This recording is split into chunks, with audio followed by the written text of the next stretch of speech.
आज परियारी cricket ground में बड़ी दमन परिवार की ओर से दमन जिला पंचायत के नवनियुक्त युवा अध्यक्ष एवं पहली बार बड़ी दमन से जिला पंचायत अध्यक्ष बने श्री धर्म पटेल का भव्य सम्मान समारोह आयोजित किया गया। इस अवसर पर भारतीय जनता पार्टी दादरा एवं नगर हवेली तथा दमन दीव प्रदेश के अध्यक्ष श्री महेश भाई अगरिया विशेष अतिथि के रूप में गरिमामयी उपस्थिति में रहे। कार्यक्रम में अन्य प्रमुख अतिथियों में भाजपा प्रदेश महामंत्री श्री सुनील पाटिल, प्रदेश उपाध्यक्ष श्रीमती फाल्गुनीबेन पटेल, दमन जिला भाजपा अध्यक्ष श्री भरत भाई पटेल, परियारी ग्राम पंचायत के सरपंच श्री भाविक हलपति, दमन जिला पंचायत की उपप्रमुख श्रीमती रीनाबेन पटेल, जिला पंचायत सदस्य श्री मुकेश भाई गोसावी, श्री शीतल भाई पटेल, श्री धनसुख पटेल सहित बड़ी संख्या में ग्रामवासी उपस्थित रहे।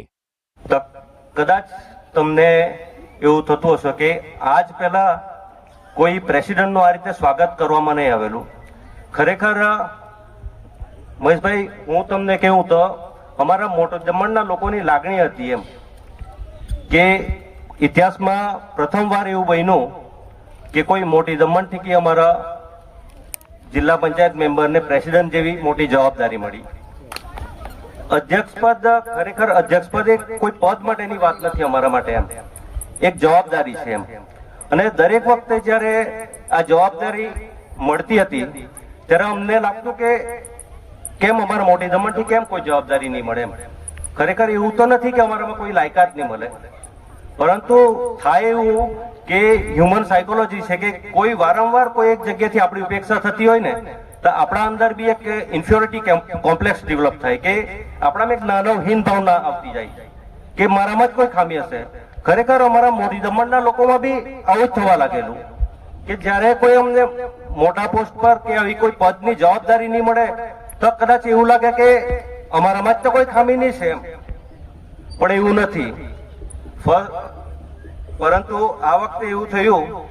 કે ભારતીય જનતા પાર્ટી અને એમના અધ્યક્ષ મહેશભાઈ તમારા તરફથી જ્યારે ધરમભાઈના નામની ઘોષણા કરવામાં આવી, ખરેખર અમને ખબર પડી તો અમારા અંદર એક ખુશીની લાગણી હતી અને પાર્ટીએ આટલી મોટી જવાબદારી સોંપી છે તો તમારે લોકો માટે દમણ માટે ખૂબ જ કામ કરવાના છે અને લોકોની જે આશા છે ઉમ્મીદ છે એને તમે ખરી કરશો અને પૂરી કરશો એવી લોકો પણ તમારી પાસે આશા રાખશે તેમજ ભારતીય જનતા પાર્ટી પણ તમારી પાસે એની ઉમ્મીદ રાખશે કેમ કે કોઈ જિલ્લાનો પ્રેસિડેન્ટ નથી, જંગલમાંથી આવેલો એક આદિવાસી કબીલાનો સરદાર હોય ને તેવો માણસ છે કે જેને તાજ માટે નહીં કામ કરવા માટે આવેલો છું। કબીલામાં જ્યારે જરે ને સરદાર તો સરદારને જંગલમાં હોવું જોઈએ, સિટીમાં આવે ને ત્યારે એમ કે જંગલમાં હોવું જોઈએ કે મને પાણી જોઈએ, આ જોઈએ, લાઈટ। દુઃખ વ્યક્ત કર્યું કે આટલા વર્ષથી મોટી દમણને કોઈ સારું સ્થાન મળ્યું નથી, तो वो એટલું જ કહીશ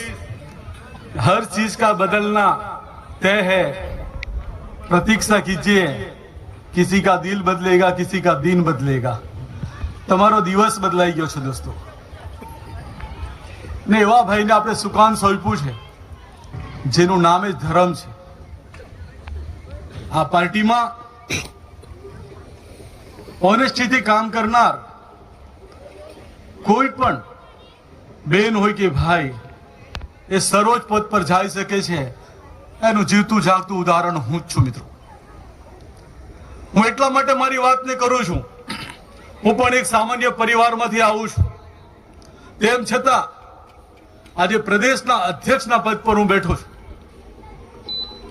જે રીતે ધરમભાઈ અને રીનાબેનની જે જિમ્મેદારી મળી છે અધ્યક્ષ અને ઉપાધ્યક્ષ, આ કોઈ હોતા નથી મિત્રો, આ એક જિમ્મેદારી છે। આ જિમ્મેદારીને આપણે કઈ રીતે નિર્વહન કરવું,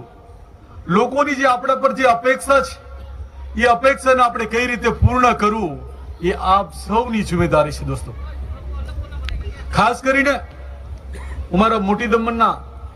તમામ જિલ્લા પંચાયતના મેમ્બરો અને સરપંચ